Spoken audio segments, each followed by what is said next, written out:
This is one of our favorite recipes from the cookbook because it harnesses all of the power and crispiness and crunchiness of chocolate, peanut butter, toasted Rice Krispies, and it's a wonderful recipe to just pack a little punch in your day.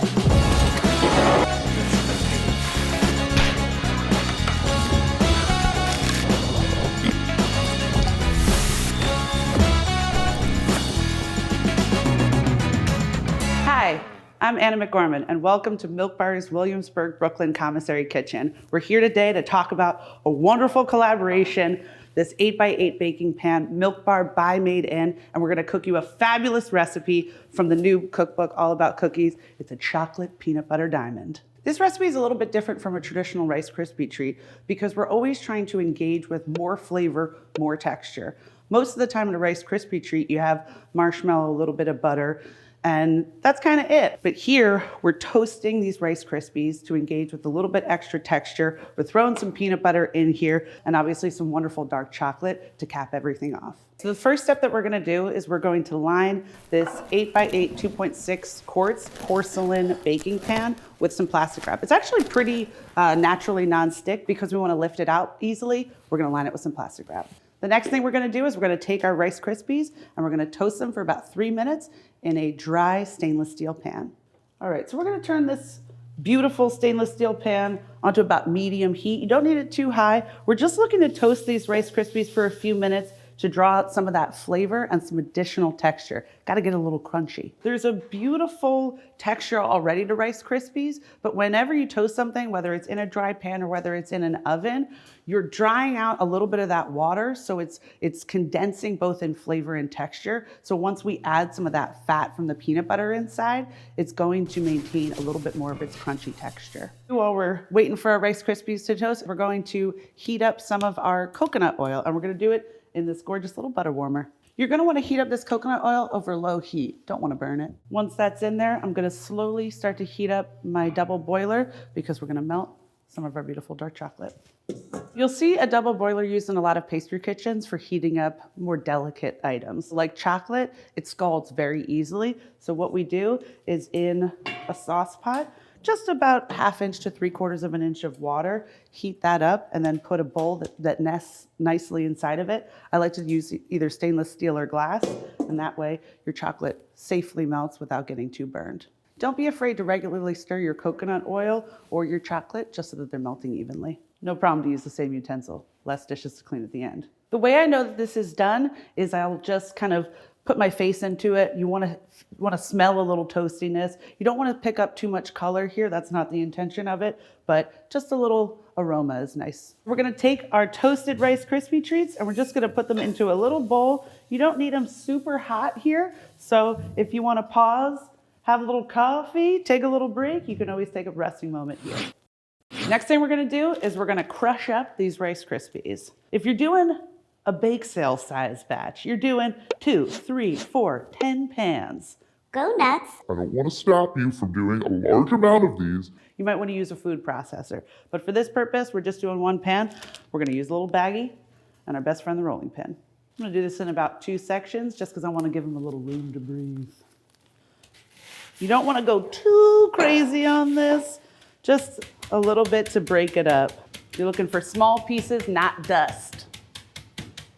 If the pieces are a little bit too big, you just don't get as a compact a bar. So when you cut the diamond, they might fracture a little bit.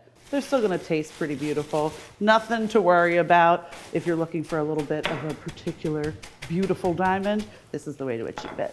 Now that we've got a little bit more space in the bag, we're gonna add our second batch, do a little rolling pin, and then we're gonna be ready to go.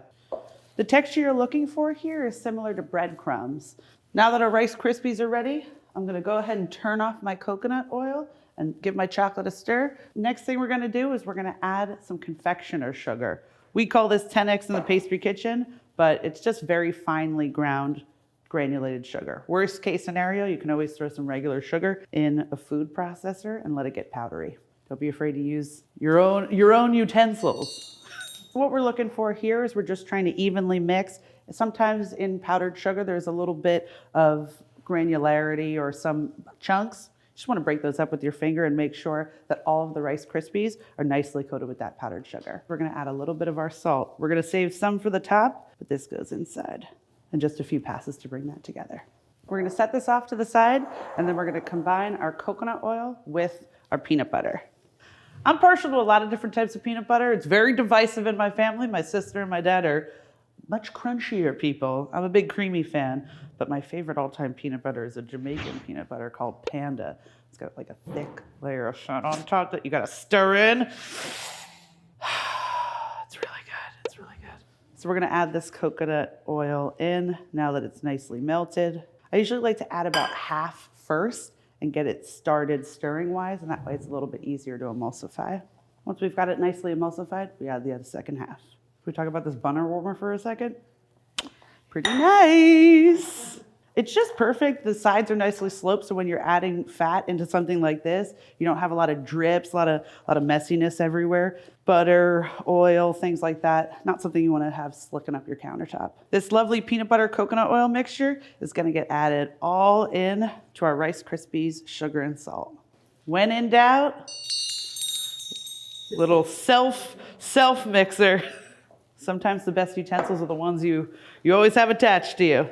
Now that this is very nicely mixed, you got all sorts of homogeneous texture here. If there's a couple little pieces of confectioner sugar, don't sweat it. It's all gonna be great. It's just a little pocket of sugar for flavor. We're gonna add this into our 8x8 Milk Bar by MadeIN pan. And then we're gonna go back in with our favorite tools, a couple of these, and we're just gonna press it into all of our corners. We love the 8x8 and we decided on it because it's both the perfect size for cooking for yourself at home or for a crowd. So now that we've got a nice texture here, a nice flat surface, if you wanted to, you could go in with a little bit of an offset spatula just in case to get a really flat surface. But from there, we're looking pretty good. All right, now that our chocolate is nicely melted, we're gonna take this and we're gonna add it into our bowl because we're gonna add a little bit of peanut butter to it. We got a little bit more peanut butter and we're gonna add this into our chocolate. Once everything's nicely incorporated, is we're just gonna drizzle this on top and then we're gonna smooth that out with a spatula.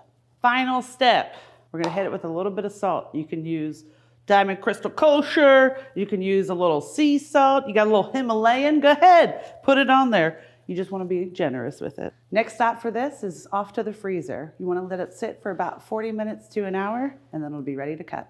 So our bars have had a little bit of time to sit, and now what we're going to do is gently release these using the plastic wrap that we put in earlier. I mean, come on. Clean as a whistle.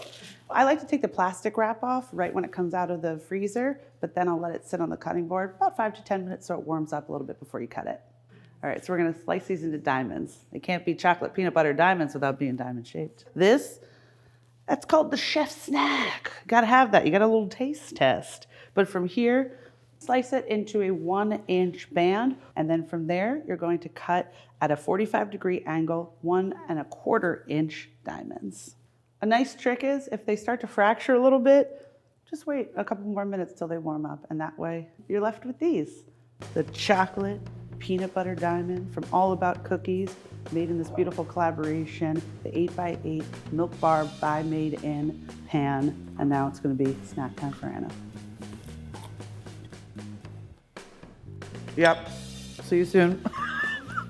It's crispy, it's peanut buttery, it's chocolate. If you've ever had a peanut butter cup, it's like the best version of that because it's jam-packed with more flavor, more texture, and also it's just really good.